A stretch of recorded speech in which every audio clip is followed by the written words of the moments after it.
Hello and welcome to the Beckoning Bookshelf. I'm your host, Jeffrey Ashcraft. Rarely, when I finish reading a book, do I just sit there and quietly say, that was a good book. That happened with this book. How Do You Live, and I'm not asking the question, that's literally the title of the book, was written by Genzaburō Yoshino and was originally published in Japan in 1937. It wouldn't be published in English until 2021, some 84 years later, with Bruno Novisky doing the translation, which he did an excellent job. And I think I'm pronouncing these names right. I don't know. I should research it. But you may be wondering, why was this book suddenly translated into English after some 80 years? Well, it's at least partly due to a resurgence of this book in Japan in the late 2010s. In 2017, Hayao Miyazaki announced his next film, which in Japan is titled How Do You Live? Internationally, the movie is titled The Boy and the Heron. And like the Japanese title suggests, the movie is greatly influenced by the book. In 2018, a manga adaptation was released. But speaking of, I didn't know the protagonist wore glasses. Did I miss that? Seriously, I have no idea if I missed that in this book. So, I don't know if that's in the book, and if I missed it, or if it's added, if the manga added that. No idea. So, random side note. And if you're thinking, oh, the Ghibli film, he may talk about that. I will, but not in this episode. I'm going to talk about it in a follow-up episode on part 2. This episode, I just want to focus on the book itself. There's plenty to talk about, and next episode, I want to focus on Hayao Miyazaki and The Boy and the Heron, or How Do You Live, the Ghibli movie. And that could easily include spoilers, so it's another reason to do it in a part 2. Anyways, what is this book about? Well, it's a slice-of-life story that follows a teenage Japanese boy named Copper, who's living in the 1930s Japan. Now, you may be thinking, Copper's not a Japanese name, though. And yeah, you're right. But people call him Copper, and there's a reason for that, and I'm not going to spoil what it is. You got to read the book to find out. Like I said, it's a slice-of-life story that follows Copper and his friends through some everyday adventures, one of which greatly affects Copper and, in fact, potentially changes his life. Interspersed in all these adventures are sections of a journal that Copper's uncle writes to Copper. And in these journal entries, Copper's uncle teaches him various life lessons through history and philosophy. And that's essentially what the book is about. And you may be thinking, oh, that sounds kind of boring. That doesn't sound very interesting. I mean, slice of life mingled with philosophy? Well, the best way to describe reading this book, I would say it's like reading a Studio Ghibli story. One of the calmer ones, not like Princess Mononoke with all the war and intensity, but more like My Neighbor Totoro, Kiki's Delivery Service, or, better yet, Whisper of the Heart. It was just a very well-told, very engaging, and very calm story about some teenage boys and their adventures. Great book, great story, very well written, particularly with the translation. Sometimes translations are like hit and miss. You know, like it's written very well in the original language. I don't know how well it's written in Japanese. I can't read Japanese, sadly. Maybe one day I'll learn. I'd be really excited to do that. But the English, it's written very well in English here. I gotta say, very good job to Bruno. Excellent. Now, a little bit of background on the book, and, well, primarily the author.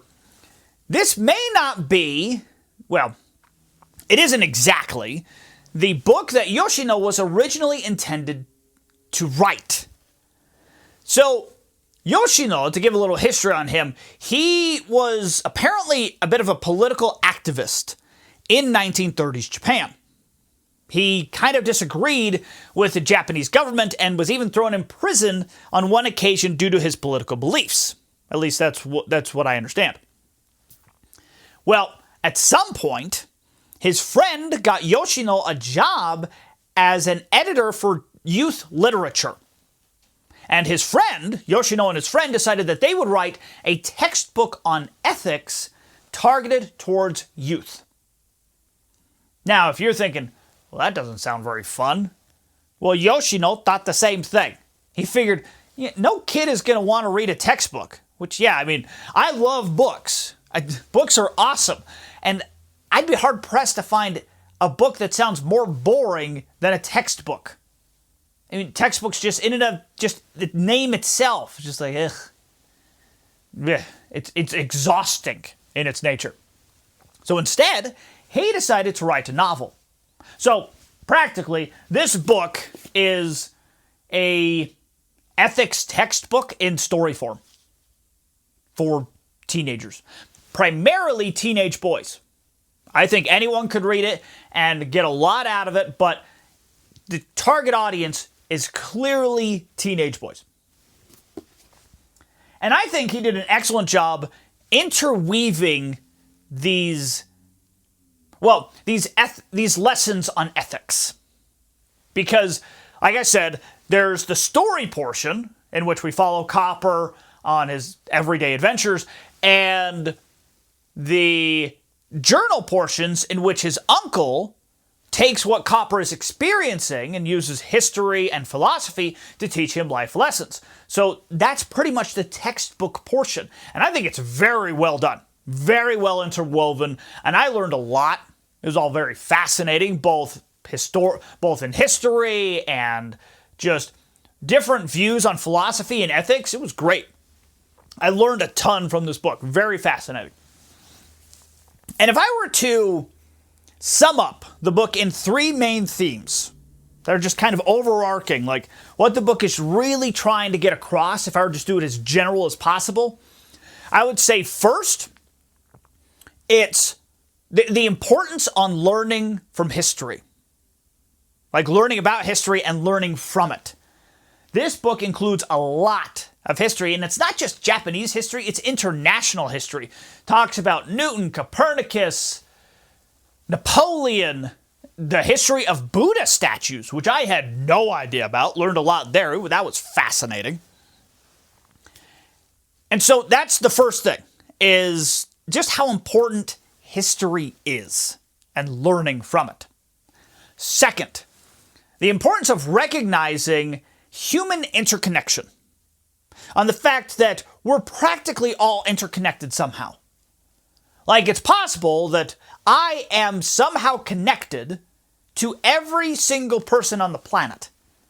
Though, that connection, most of those connections are probably really, really long. And very, very slim. You know, like maybe me and one other person walked in the same place. Something like that. You know, but we're all connected. None of us are an island, especially these days with how connected the world is, and it's very important to recognize that. This book really, really emphasizes that point. Third, the book puts forth the discussion on what it means to become a great person. Basically, what a great person is. As the book puts it, a great human being. Now, I would say that it doesn't give a concrete answer to this, though it does give some suggestions as to what it could be, as to what makes a great person. But it's open for discussion, which I do kind of like.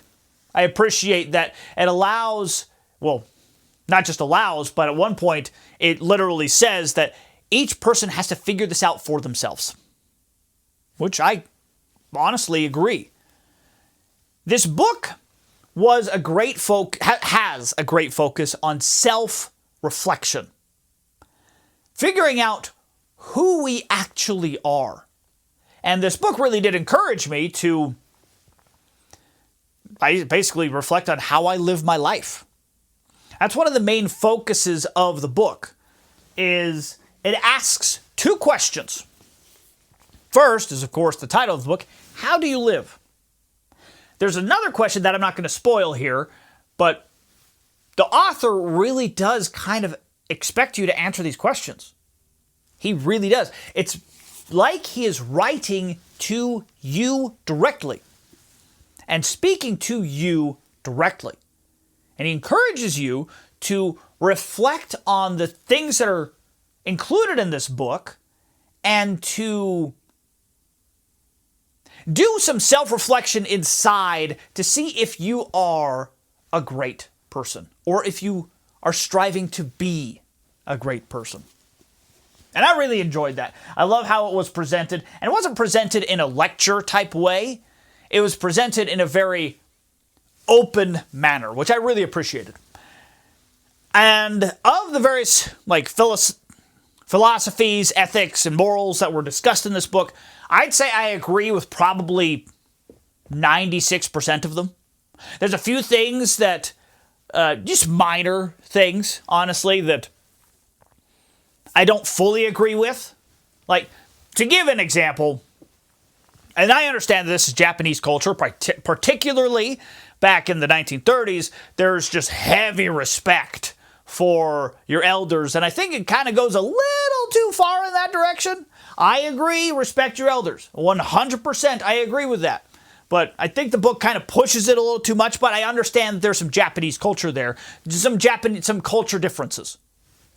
And I understand that. But those are the small little things that I would find that I disagree with ethics-wise. The majority of the book I find is fantastic, great read. I absolutely loved it. So if you have read How Do You Live, did you like it? Did you find it interesting? Did you even know about this book? And if you've seen the movie, did you like the movie? And just as a fun side note, which title do you prefer? The Japanese title of How Do You Live or the international title of The Boy and the Heron? Personally, I prefer the Japanese title.